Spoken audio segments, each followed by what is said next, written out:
बिहार विधानसभा चुनाव 2025 से पहले सीमांचल इलाके में ऑल इंडिया मजलिस इत्तेहादुल मुस्लिमीन का जोड़ तोड़ का खेल शुरू।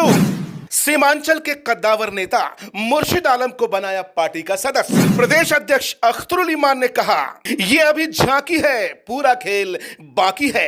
उन्होंने दावा किया कि राजद, जदयू और कांग्रेस के कई दिग्गज नेता उनके संपर्क में हैं। समय आने पर राज खोला जाएगा। AIMIM यानी ऑल इंडिया मजलिस इत्तेहादुल मुस्लिमीन 2025 में होने वाले बिहार विधानसभा चुनाव की तैयारी में पूरी तरीके से जुट गई है। पार्टी सीमांचल इलाके में अपनी खोई हुई जमीन फिर से तलाशने की जोड़ तोड़ शुरू कर चुकी है। निश्चित रूप से इस पहल से सीमांचल इलाके में महागठबंधन की परेशानी बढ़ सकती है। विधानसभा चुनाव 2020 में अररिया के जोकीहाट विधानसभा सीट से मुर्शिद आलम को ऑल इंडिया मजलिस इत्तेहादुल मुस्लिमीन पार्टी का टिकट नहीं मिलने पर उन्होंने AIMIM पर कई गंभीर आरोप लगाए थे। यही नहीं दोस्तों, टिकट खरीद बिक्री के आरोप भी लगाए थे। मुर्शिद आलम ने अलल ऐलान एक सभा में पार्टी के जिम्मेदारान, चाहे वो अख्तरुल ईमान हो या फिर ओवैसी, इन लोगों पर कई गंभीर आरोप लगाए थे। लेकिन आज मुर्शिद आलम ने मीडिया के समक्ष इस बात को तस्लीम किया, कबूल किया कि वो मेरी गलती थी और मैं अपनी गलती पर पश्चाताप करता हूं, माफी मांगता हूं। जिंदगी में आइंदा दोबारा कभी ऐसी गलती नहीं करूंगा। मुर्शिद आलम ने यह भी कहा कि जो गलती अतीत में हुई दोबारा कभी नहीं होगी। पार्टी जो जिम्मेदारी देगी पूरी ईमानदारी और निष्ठा के साथ पूरी की जाएगी। देखिए, पार्टी में हम शामिल हुए, आपको पता होगा कि हम JDU के 2022 इलेक्शन में जोकीहाट से विधानसभा चुनाव लड़े और तभी से वहाँ थे। अगले बार AIMIM में कुछ गलत फहमियाँ हुई और उस गलत फहमी की वजह से मैं किसी पर कोई इल्ज़ाम भी लगाया या कुछ ऐसी बातें हुई, मैं उसके लिए माफ़ी चाहता हूँ।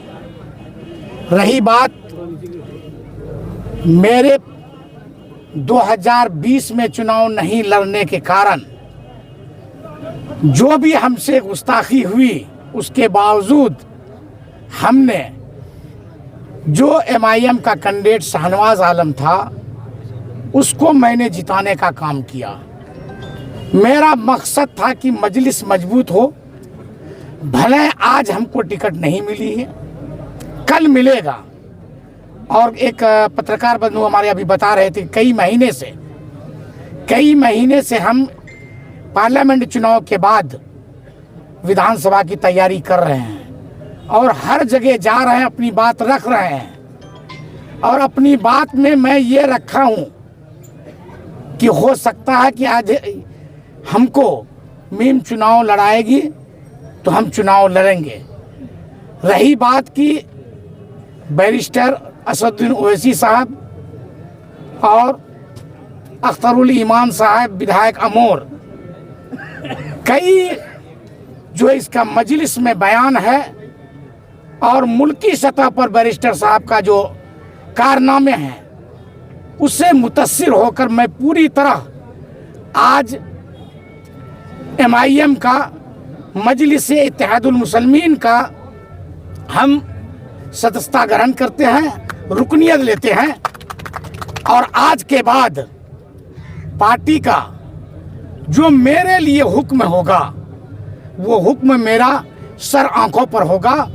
जो भी मुझे जिस क्षेत्र के लिए जो कार्य सौंपा जाएगा मैं बखूबी उस पर खरा उतरूंगा और पूरी जिम्मेदारी से निभाने का कोशिश करूंगा। इस बार अगर टिकट आपको नहीं मिलेगा तो फिर क्या MIM पर आरोप लगाएंगे टिकट खरीद बिक्री का? नहीं, ऐसी बात नहीं है। उस वक्त कुछ मैंने बताया कि कुछ गलत फहमियाँ हुई, मैं कुछ इल्ज़ाम भी लगाया, लेकिन बाद में ये बात जब साफ हुई, मेरे नज़र में ये बात आई, मैं अपनी माजरत भी पेश किया और मुल्क के हालात के तहत मैं बहुत सारी बातें अभी मंच पर कहूँगा। हालात के तहत मुझे ये महसूस हुआ कि अपनी क़यादत होनी ज़रूरी है। टिकट मिले नहीं मिले, मैं इस मंच से ऐलान करता हूँ कि मैं कुल हिंद मजलिस इत्तेहादुल मुस्लिमीन के साथ रहूंगा, पूरी मजबूती से रहूंगा। वहीं ऑल इंडिया मजलिस इत्तेहादुल मुस्लिमीन के प्रदेश अध्यक्ष अख्तरुल ईमान ने कहा कि राजद, कांग्रेस और जदयू के कई नेता उनके संपर्क में हैं। वक्त आने पर राज पर से पर्दा हटाया जाएगा, क्योंकि राज खोलने से दुश्मन बेहोश हो जाएंगे। उन्होंने कहा कि यकीनन ये झांकी है और पूरा खेल अभी बाकी है।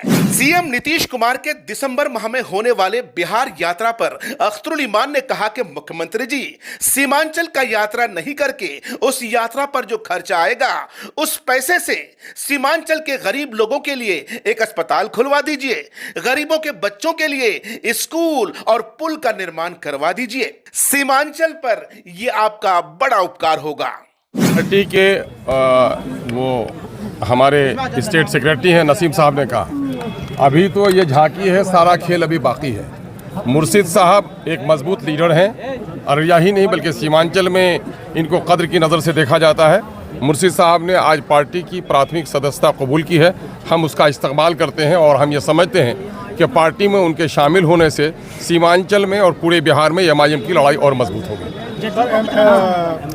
हम आरोप लगा चुके थे पूर्व में टिकट खरीद लीजिएगा, फिर वो आदमी पार्टी में शामिल हो रहे हैं, इसको कैसे देखा? सवाल ये पैदा होता है, ये सवाल उनसे पूछ लीजिएगा। वैसे मोमिन की खूबी बताई गई है अत्तायबून, तौबा करने वाले।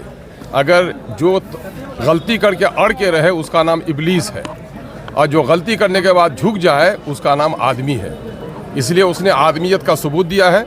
खुद उसके अंदर में जो पसेमानी हुई है, एक आदमी जो सुबह का भूला हुआ शाम को लौट के आए तो उसे भूला हुआ नहीं कहा जा सकता है। और यकीनन है जिस बच्चे से आप मोहब्बत करते हैं, अगर बिछड़ के मिले तो और मोहब्बत से उससे मिलते हैं। इसलिए हम उसको उसका मुबारकबाद पेश करते हैं। चुनाव को लेकर ये सर एक झांकी है, यकीनन अभी बड़ा खेल बाकी है ना।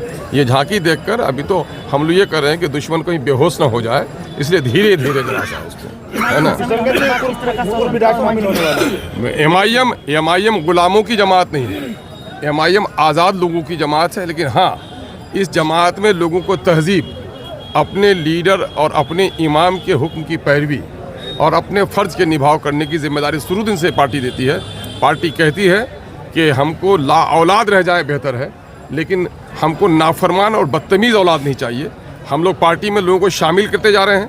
एक एक विधानसभा से 2500 बड़े बड़े लीडर शामिल हो रहे हैं। टिकट किसी एक को मिलना है, टिकट का ऐलान अभी नहीं किया जा रहा है। टिकट एक को मिलना है जो पार्टी के सच्चे वफादार होंगे। पार्टी की आला क़यादत बैरिस्टर असदुद्दीन अवैसी साहब का जिसको हुक्म होगा वो उम्मीदवार बनेगा, बाकी लोग उसका साथ देगा। मैं अख्तरुल ईमान ये ऐलान करता हूँ बिहार का सदर कि कल अवैसी साहब ये कहें कि अख्तरुल ईमान तुम्हें उम्मीदवार नहीं बनना है, जो उम्मीदवार बनेगा तुमको उसकी जूतियाँ सीधी करना है, तो अख्तरुल ईमान इसके लिए तैयार है। पार्टी यही डिसिप्लिन लोगों को दे रही है।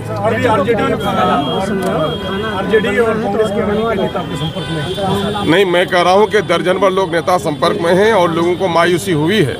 फिरका परस्त और सांप्रदायिक लोग जो हैं बिहार का दिवालिया कर रहे हैं। हिंदू और मुसलमानों के दरमियान में नफरत पैदा करने के अलावा कोई दूसरा काम नहीं है। और बिहार ने इन कई सालों में जो तरक्की की है, नौकरी मिली है, सीमांचल को नज़रअंदाज किया गया है, खासकर मुस्लिम माइनॉरिटी को बहुत नज़रअंदाज किया गया है। तो बहुत सारे लीडर मायूस हैं। बल्कि मैं आपको बता दूं कि राजद में और कांग्रेस में माइनॉरिटी के लीडर हम लोग से मिल के कहते हैं कि जब से आप लोग खड़े हुए थोड़ी हम लोग को इज्जत मिली है, वरना हमारी उनकी हालत गुलामों की है। बहुत सारे लोग उन जंजीरों को तोड़कर एमआईएम में शामिल हो रहेंगे और एमआईएम एक नया इनकलाब बर्पा करेंगे। सरकारी धनराशि को बर्बाद करना उनको है। नौकरशाहों का जो पैर पकड़ता हो, जो बिहार की गरिमा का ख्याल न करके प्रधानमंत्री के पाँव को पकड़ता हो, हमें खेद है इस बात पर। हम माननीय मुख्यमंत्री जनाबे नीतीश कुमार साहब का आदर करते हैं, सम्मान करते हैं, वो हमारे राज्य के मुखिया हैं। लेकिन बिहार की गरिमा को, बिहार के मान और सम्मान को, जिस तरह से बिहार का एक शासक सरकारी चाकरों का पैर गोड़ छूता है, हाथ जोड़ता है, इससे बिहार शर्मसार हुआ है। एक नहीं 1000 बार यात्रा कर लें और बिहार के गरीब किसान और मजदूरों के गाढ़े खून और पसीने की कमाई से ये कैंप लगाकर करोड़ों का खर्चा कर दें, उससे बर्बादी होगा। मैं तो कहूँगा कि सीमांचल में आप मत आइए, और सीमांचल में जो आपके यात्रा का खर्चा होगा, हमारे बीमारों के लिए एक हॉस्पिटल दे दीजिए, गरीब बच्चों के लिए एक स्कूल दे दीजिए, जिन नदियों पर पुल नहीं बना है उनको पुल दे दीजिए, जिन बेचारे गरीबों के घर बह गए हैं उनको बसने का घर दे दीजिए। ये बड़ा आपका उपकार होगा हमारे गरीबों के लिए। ये राजशाही की तरह जाड़े की रातों को गुजारने के लिए अपनी अपनी अलग जगह पर अलाव और कैंप लगाइए।